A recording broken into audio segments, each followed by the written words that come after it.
ಇವತ್ತು ನಾನು ಮಸಾಲ ಕೋಡ್ಬಳೆ ಮಾಡ್ತಾಯಿದ್ದೀನಿ. ಮೊದಲಿಗೆ 1 ಕಪ್ ಅಕ್ಕಿ ಹಿಟ್ಟು ತೊಗೊತಾ ಇದ್ದೀನಿ. 1 ಕಪ್ ಮೈದಾ ತೊಗೊಂಡಿದ್ದೀನಿ.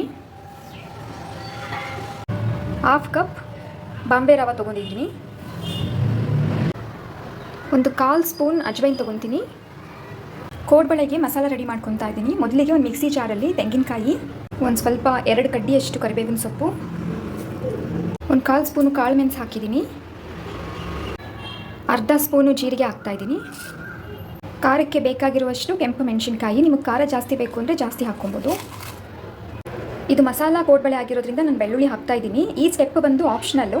ಬೆಳ್ಳುಳ್ಳಿ ಬೇಡ ಅನ್ನೋರು ಈ ಸ್ಟೆಪ್ನ ಸ್ಕಿಪ್ ಮಾಡ್ಕೊಬೋದು. ಸ್ವಲ್ಪ ಜಾಸ್ತಿನೇ ಬೆಳ್ಳುಳ್ಳಿ ಹಾಕ್ತಾಯಿದ್ದೀನಿ ನಾನು. ಟೇಸ್ಟ್ ತುಂಬ ಚೆನ್ನಾಗಿರುತ್ತೆ. ಇದಿಷ್ಟನ್ನು ರುಬ್ಕೋಬೇಕು. ಇವಾಗ ನೀರು ಹಾಕಿಲ್ಲ, ಸ್ವಲ್ಪನೂ ರುಬ್ಬಿದ್ದಾಗಿದೆ. ಇವಾಗ ರುಬ್ಬಿರೋದನ್ನ ನಾನು ಅಕ್ಕಿ ಹಿಟ್ಟು ಮೈದಾ ಎಲ್ಲ ಇಟ್ಕೊಂಡಿದ್ನಲ್ಲ, ಅದಕ್ಕೆ ಮಿಕ್ಸ್ ಮಾಡ್ತಾಯಿದ್ದೀನಿ. ಸಾಲ್ಟ್ ಹಾಕ್ತಾಯಿದ್ದೀನಿ. ಒಂದು 1/2 ಕಪ್ಪಷ್ಟು ಬಿಸಿ ಬಿಸಿ ಎಣ್ಣೆ ಹಾಕ್ತಾಯಿದ್ದೀನಿ.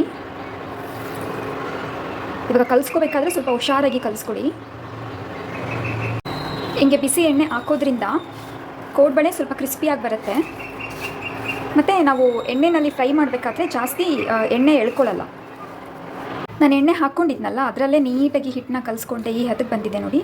ಇವಾಗ ಸ್ವಲ್ಪ ನೀರು ಹಾಕ್ಕೊಂಡು ಕಲಿಸ್ಕೊಬೇಕು. ಹಿಟ್ಟು ಕಲಸಿದ್ದಾಯಿತು. ಚೆನ್ನಾಗಿ ಕಲಸಿ ನಾದ್ಕೊಂಡಿದ್ದೀನಿ.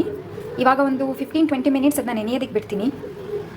ಅದಾದಮೇಲೆ ಕೋಡ್ಬಳೆ ಮಾಡ್ಕೊಳ್ಳೋದು. ಹಿಟ್ಟು ಚೆನ್ನಾಗಿ ನೆಂದರೆ, ಬಿಕಾಸ್ ರವೆ ಎಲ್ಲ ಹಾಕಿದ್ದೀವಲ್ಲ, ಹಿಟ್ಟು ಚೆನ್ನಾಗಿ ನೆನೆಬೇಕು. ಹಿಟ್ಟು ರೆಡಿಯಾಗಿದೆ. ಆಲ್ಮೋಸ್ಟ್ 1 ಅವರ್ ಬಿಟ್ಟಿದ್ದೆ ನಾನು ಆ್ಯಕ್ಚುಲಿ. ಸ್ವಲ್ಪ ಈ ಥರ ತೊಗೊಂಡು ಈ ಥರ ನಿಧಾನಕ್ಕೆ 2 ಕೈಯಲ್ಲೂ ರೋಲ್ ಮಾಡ್ಕೊತ ಬನ್ನಿ.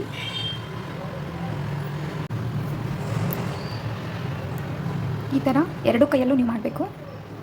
ನಿಮಗೆ ಯಾವ ಸೈಜಿಗೆ ಬೇಕೋ ಆ ಸೈಜ್ಗೆ ಮಾಡ್ಕೊಬೋದು. ನೋಡಿ,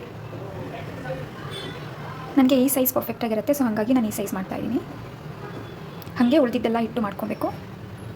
ಕಂಪ್ಲೀಟಾಗಿ ಕೋಡ್ಬಳೆನ ಶೇಪಲ್ಲಿ ಮಾಡ್ಕೊಂಡಾಗಿದೆ. ಇವಾಗ ಎಣ್ಣೆ ಕಾಯ್ದಿದೆ. ಇವಾಗ ಒಂದೊಂದೇ ಇದರಲ್ಲಿ ನಾನು ಡ್ರಾಪ್ ಮಾಡ್ತಾ ಹೋಗ್ತೀನಿ.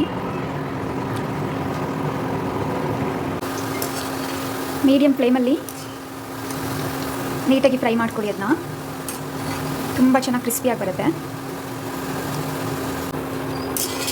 ನೀಟಾಗಿ ಫ್ರೈ ಆಗಿದೆ ಕೋಡ್ಬಳೆ ನೋಡಿ.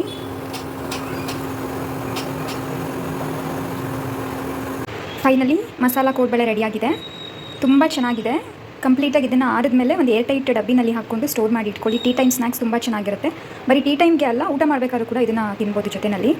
ಬೆಳ್ಳುಳ್ಳಿ ಎಲ್ಲ ಹಾಕಿರೋದ್ರಿಂದ ಖಾರವಾಗಿ ತುಂಬ ಚೆನ್ನಾಗಿದೆ. ಒಂದು ಸಲ ಟ್ರೈ ಮಾಡಿ ಹೇಗಿತ್ತು ಅಂತ ನನಗೆ ಕಮೆಂಟ್ ಮಾಡಿ. Thank you.